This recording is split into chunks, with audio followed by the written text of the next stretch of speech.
వికలాంగుల పెన్షన్ సవరించడం సరికాదంటున్న రేగం ముత్యాలింగం కూటమి ప్రభుత్వంపై విరుచుకుపడ్డ వైసీపీ నాయకులు. వికలాంగుల పెన్షన్ సవరించడం సరికాదంటున్న రేగం ముత్యాలింగం కూటమి ప్రభుత్వంపై విరుచుకుపడ్డ వైసీపీ నాయకులు. రేగం ముత్యాలింగం మీడియాతో మాట్లాడుతూ ఈరోజు ప్రధానంగా రాష్ట్రంలో ఇంత దారుణంగా వికలాంగుల పెన్షన్ సవరించడం సరికాదంటూ గతంలో జగన్మోహన్ రెడ్డి ఉన్నటువంటి కాలంలో మరి 5 సంవత్సరాల్లో ఇలా ఎలాంటి సమయంలో కూడా ఎటువంటి సంక్షేమ పథకాలు రద్దు చేయలేదు. పెన్షనర్స్ ఇచ్చేటువంటి 66 లక్షల మందికి పెన్షన్స్ ఇస్తే ఈరోజు దాన్ని సుమారు ఒక 4 లక్షలు లేనటువంటి పరిస్థితులు కూటమి ప్రభుత్వం కల్పించడం జరుగుతుందని అన్నారు. దీనిపై మేము వ్యతిరేకతను తీసుకొస్తూ నిలిపివేసిన వికలాంగుల పెన్షన్లు వెంటనే ఇవ్వటం కోసం మీ ప్రభుత్వం మీద మేము పోరాటం చేయడానికి ఎక్కడికైనా ముందుకు వెళ్దామని చెప్పారు. 400 మంది ఉంటే అందులో 50 మందికి పెన్షన్స్ లేవు. ఈ రోజు ప్రతి మండలాల్లో ఇదే పరిస్థితి ఉందంటూ ఆయన పేర్కొన్నారు. రాష్ట్ర ఎస్టీసీల మహిళా భాగ్యలక్ష్మి గారికి, అలాగే జిల్లా పరిషత్ చైర్మన్ సుభద్ర గారికి,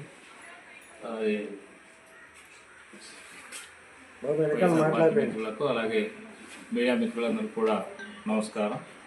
ఈరోజు ప్రధానంగా రాష్ట్రంలో కూటమి ప్రభుత్వం ఏర్పడిన తర్వాత మీరంతా చూస్తూనే ఉన్నారు, రోజు రోజుకి మరి ప్రజలకు అందించేటటువంటి సంక్షేమ పథకాలు ఏవైతే ఉన్నాయో ఏ పథకాలు కూడా సమృద్ధిగా వాళ్ళకు అందినటువంటి దాఖలాలు లేవు.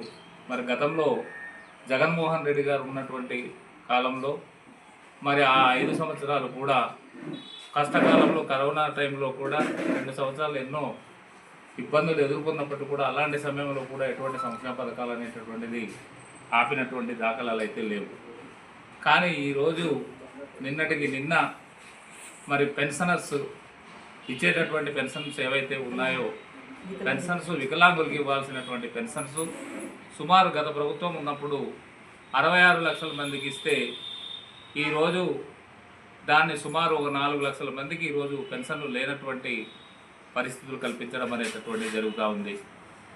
అయితే ఇందులో కూడా కనీసం ఏంటంటే 100% పెన్షన్ అంటే పెన్షనర్ ఎలిజిబిలిటీ ఉన్నప్పటికీ కూడా వాళ్ళకి తగ్గించి ఈరోజు మరి ఎవరు కూడా పెన్షన్ వాళ్ళకు ఉండేటటువంటి డిజేబిలిటీ ఉండేటటువంటిదంతా పూర్తి తగ్గించేసి మరి ఈరోజు వాళ్ళకి పెన్షన్లు లేనటువంటి పరిస్థితి చేస్తూ ఉన్నారు. మరి దీనివల్ల రాష్ట్రంలో ఉండేటటువంటి వికలాంగులు ఎవరైతే ఉన్నారో వాళ్ళంతా పూర్తిగా మరి ఈరోజు నిరాసక్తకు గురవ్వడం అనేటటువంటి జరుగుతూ ఉంది. ఇప్పటికైనా కూటమి ప్రభుత్వం ఆలోచించుకోవాల్సినటువంటి అవసరం ఉంది.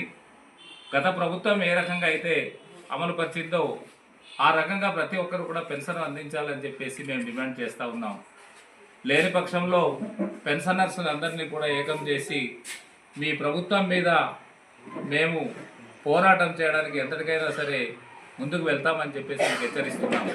కాబట్టి కూటమి ప్రభుత్వం నాయకులు మీరు ఒక్కసారి ఆలోచించుకోండి. ఈరోజు అరకు నియోజకవర్గానికి వస్తే నాకు ఉండేటటువంటి 6 మండలాల్లో అరకు మండలానికి 400 మంది ఉంటే అందులో 50 మందికి పెన్షన్ ఈరోజు లేనటువంటి పరిస్థితి కల్పించారు. అలాగే ముంజంగుట్టు మండలంలో 282 మందికి పెన్షన్లు ఇవ్వాల్సి ఉంటే 48 మందిని తీసివేయటం అనేటటువంటి జరిగింది.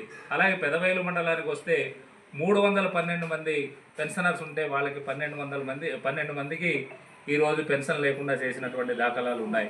అలాగే ఉక్కుంపేట మండలానికి వస్తే 429 మంది పెన్షనర్స్ ఉంటే అందులో 45 మందిని తీసేసి 324 మందికి మాత్రమే ఇవ్వడం అనేటువంటి జరిగింది. అలాగే అనంతగిరి మండలంలోకి వస్తే 396 మందికి ఇవ్వాలనుకుంటే 257 మందికి ఈరోజు పెన్షన్ లేకుండా చేసినటువంటి దాఖలాలు ఉన్నాయి. సో ఈ రకంగా మరి నా కాన్స్టిట్యున్సీ అరకు కాన్స్టిట్యున్సీ పరిధిలోనే 2191 మంది పెన్షనర్స్ ఉంటే 463 మందికి ఈరోజు పెన్షన్ లేకుండా చేసినటువంటి దాఖలాలు ఉన్నాయి. మరి ఈరోజు ఈ మండలాల్లో అసలు ఏజెన్సీ ప్రాంతాల్లో ఉండేటటువంటి పరిస్థితులు మరి ఎందుకంటే వీళ్ళు రిజిస్ట్రేషన్స్ చేసుకొని వెళ్ళాలనుకుంటే ఎక్కడో విశాఖపట్నమో లేదనుకుంటే పాడేరు అరకు సుదూర ప్రాంతాలకి వెళ్తే మాత్రమే ఈ పెన్షన్స్ తీసుకోవడానికి అర్హత కలిగినటువంటి సర్టిఫికేట్లు పొందేటటువంటి అవకాశాలు ఉన్నాయి. మరి వీళ్ళని ఈరోజు మీరు మళ్ళీ తిరిగి రిజిస్ట్రేషన్లు చేసుకుంటే మాత్రమే మీకు అవకాశం ఉండే పెన్షన్లు ఇస్తామని చెప్పేసి అనడం ఎంతవరకు సమంజసం అని చెప్పేసి మేము ప్రశ్నిస్తూ ఉన్నాం. కాబట్టి ఇప్పటికైనా కూటమి ప్రభుత్వం ఆలోచించండి.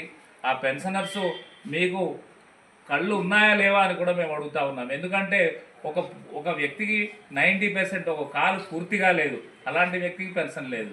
అలాగే నేల మీద కూర్చున్నటువంటి వ్యక్తి లేవలేనటువంటి పరిస్థితి, ఎక్కడికి వెళ్ళలేనటువంటి పరిస్థితి, వాడు బహిర్భూమి కూడా వెళ్ళలేనటువంటి పరిస్థితిలో ఉండేటటువంటి వాళ్ళని కూడా ఈరోజు మీరు ఇది చూస్తారు. ఇక్కడ ఫోటోలో చూసినట్లయితే ఒక కాలు పూర్తిగా లేదు, 90% అయితే ఆయనకి ఈరోజు పెన్షన్ అనేటటువంటి లేకుండా చేయడం అనేది ఎంతవరకు సమంజసం అని చెప్పేసి అంటున్నాం. కాబట్టి ఇప్పటికైనా మీరు కళ్ళు తెరవండి. కళ్ళు తెరిచి ఆ ప్రజలకి ఏమైతే అందించాలనుకుంటున్నారో ఆ పెన్షనర్స్ ఎలిజిబిలిటీ ఉందా లేదా అనేటటువంటిది క్షేత్రస్థాయిలో మీకు ఉండేటటువంటి అధికారులను పంపించి వాళ్ళ ద్వారా ఇది ఎంతవరకు వాస్తవం అనేటువంటి తెలుసుకోండి. అంతేగాని మీరు హైదరాబాద్లోనో విశాఖపట్నంలోనో లేదా అనుకుంటే ఆ అమరావతిలో కూర్చొని కబుర్లు చెప్పడం అనేటటువంటి కాదు అని చెప్పేసి కూడా మీకు అడుగుతూ ఉన్నాం. కాబట్టి ఇప్పటికైనా సరే వికలాంగులకు పూర్తి పెన్షన్లు ఇవ్వాలని చెప్పేసి డిమాండ్ చేస్తూ ఉన్నాం. ఇప్పుడు మీరు